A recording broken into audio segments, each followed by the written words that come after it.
Assalamualaikum warahmatullahi wabarakatuh. Pada video ini kami akan menyajikan hasil evaluasi terhadap kelas online yang judulnya Menapak Jejak Hindu Buddha yang terdapat pada lmsinovasibelajar.id. Evaluasi ini dilakukan untuk menelaah bagaimana proses pembelajaran dirancang dan diterapkan melalui berbagai komponen pembelajaran digital.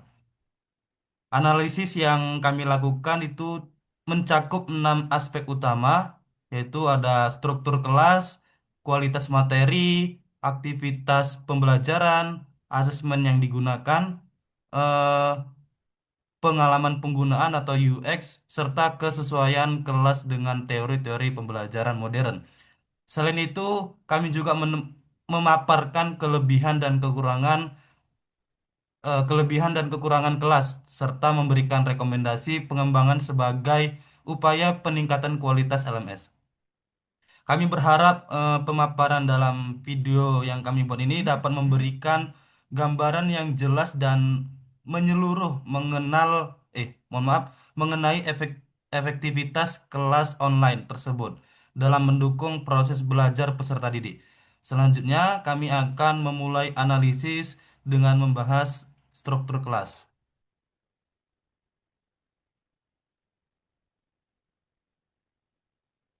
Ini lanjut, guys. Oke, struktur kelas online itu menapak jejak Hindu-Buddha pada lmsinovasibelajar.id memiliki struktur pembelajaran yang terorganisasi dengan baik. Kelas terdiri dari 4 pertemuan yang mencakup proses masuknya agama Hindu-Buddha, kerajaan-kerajaan Hindu-Buddha di Indonesia, peninggalannya, serta sesi refleksi sebagai penutup. Setiap pertemuan telah disertai dengan tujuan pembelajaran yang jelas sehingga mahasiswa dapat memahami capaian yang diharapkan sebelum memulai aktivitas belajar. Urutan dapat urutan materi yang disusun secara kronologis menciptakan alur pembelajaran yang runtut, logis dan mudah diikuti sehingga mendukung pemahaman konsep sejarah secara bertahap. Terus yang kedua ada materi. Dari aspek materi nih ya, kelas ini menyediakan sumber belajar yang beragam di setiap pertemuan, seperti buku digital, teks bacaan, dan juga video. Keragaman format materi ini memungkinkan mahasiswa untuk belajar melalui berbagai jalur representasi, baik visual, auditori maupun melalui teks.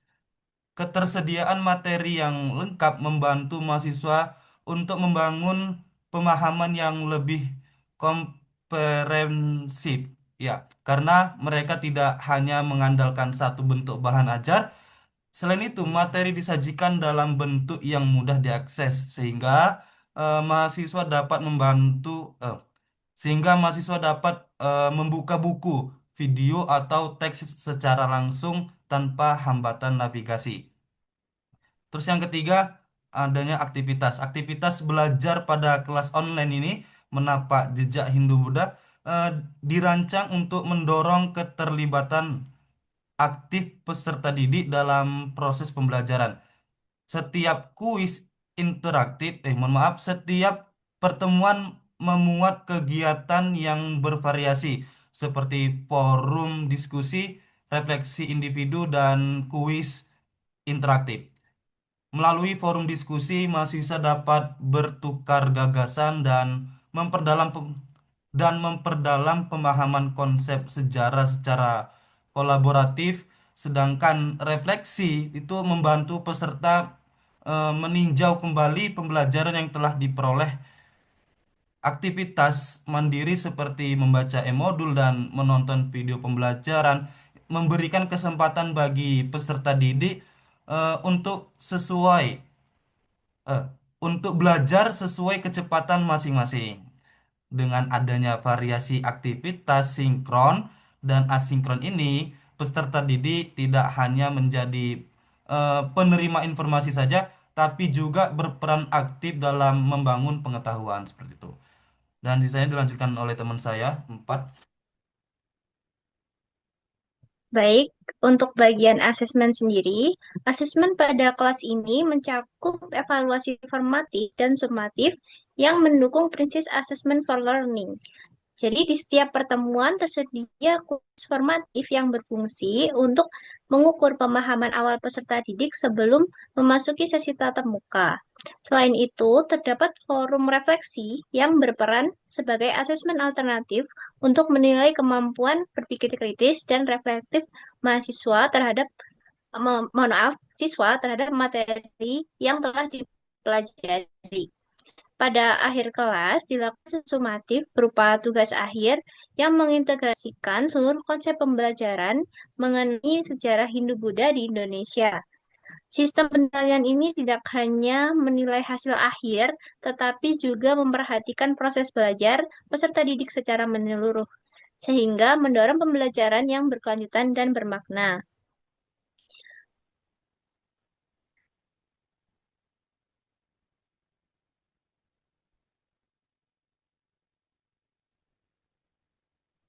Dari perspektif user experience, LMS Inovasi Belajar.id ini memberikan pengalaman pengguna yang baik.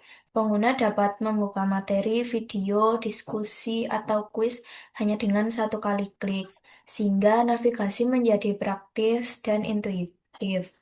Lalu konsistensi tampilan dan alur aktivitas antar pertemuan membuat siswa tidak kebingungan saat berpindah dari satu materi ke materi lainnya.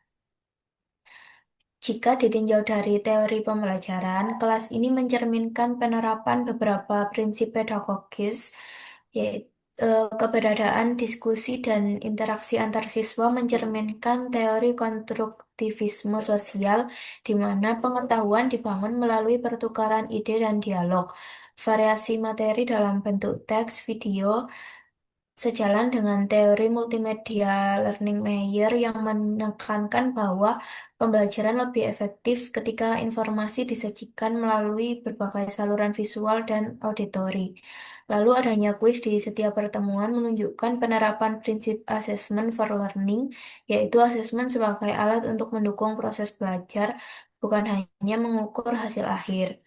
Selain itu, susunan materi yang bertahap menggambarkan penerapan teori kognitivisme, di mana pengetahuan dibangun secara berstruktur dan memerlukan urutan logis untuk memudahkan proses memori dan pemahaman.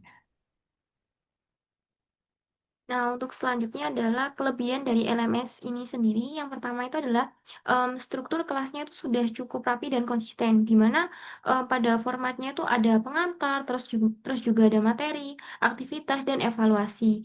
Jadi kayak apa alur yang konsisten ini tuh membantu peserta didik itu memahami bagaimana alur pembelajaran dari awal sampai akhir. Nah, yang kedua adalah menyajikan materi yang bervariasi. Jadi materinya tidak hanya berupa modul saja atau teks saja, tapi juga ada video dari YouTube, ada juga e-modul.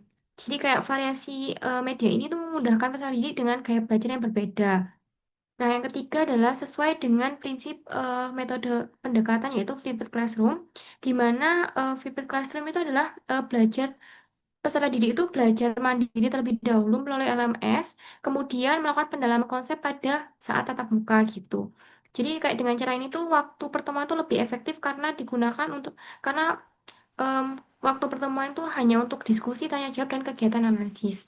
Nah, yang keempat adalah terdapat aktivitas yang mana mendorong interaksi. Jadi di dalam LMS tadi itu tersedia ada forum perkenalan, terus kemudian ada forum diskusi, chat diskusi, dan refleksi. Nah, aktivitas ini tuh membantu peserta didik untuk memberikan ruang mereka untuk bertukar pendapat, menyampaikan pemahaman, dan belajar dari satu sama lain. Nah, yang kelima ada asesmen formatif di setiap babnya, di mana kuis yang tersedia ini pada setiap pertemuan itu membantu peserta didik untuk mengecek seberapa paham materi materi sebelumnya gitu.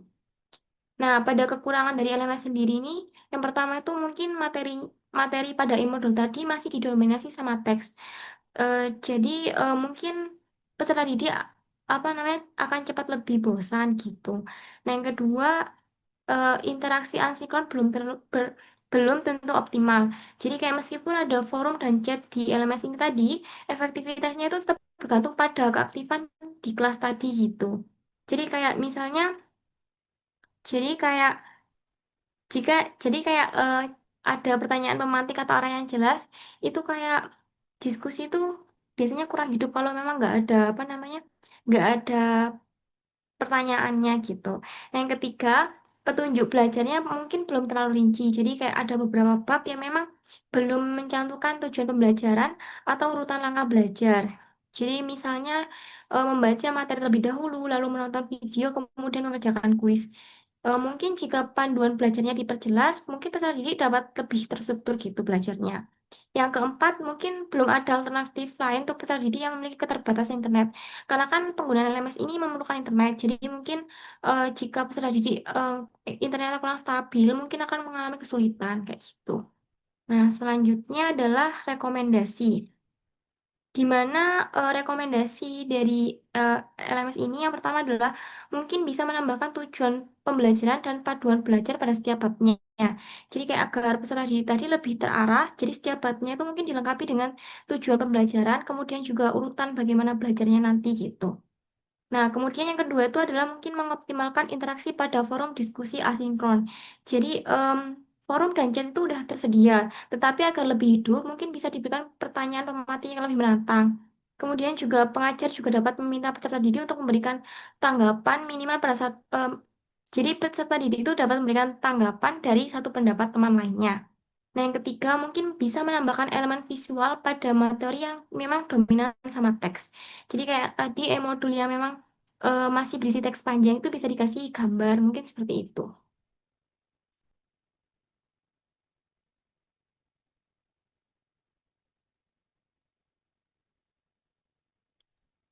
Penutup ya.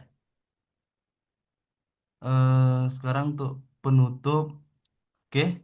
Berarti secara keseluruhan kelas online ini menapak jejak Hindu-Buddha pada LMS Inovasi Belajar.id telah memberikan pengalaman belajar yang terstruktur, variatif, dan relevan dengan kebutuhan peserta didik. Penyajian materi yang beragam, dukungan aktivitas interaktif, serta integrasi asesmen formatif maupun sumatif menunjukkan bahwa proses pembelajaran ini dirancang dengan mempertimbangkan prinsip pedagogis modern. Meskipun masih terdapat beberapa kekurangan seperti dominasi teks dan belum optimalnya pemanfaatan forum asinkron.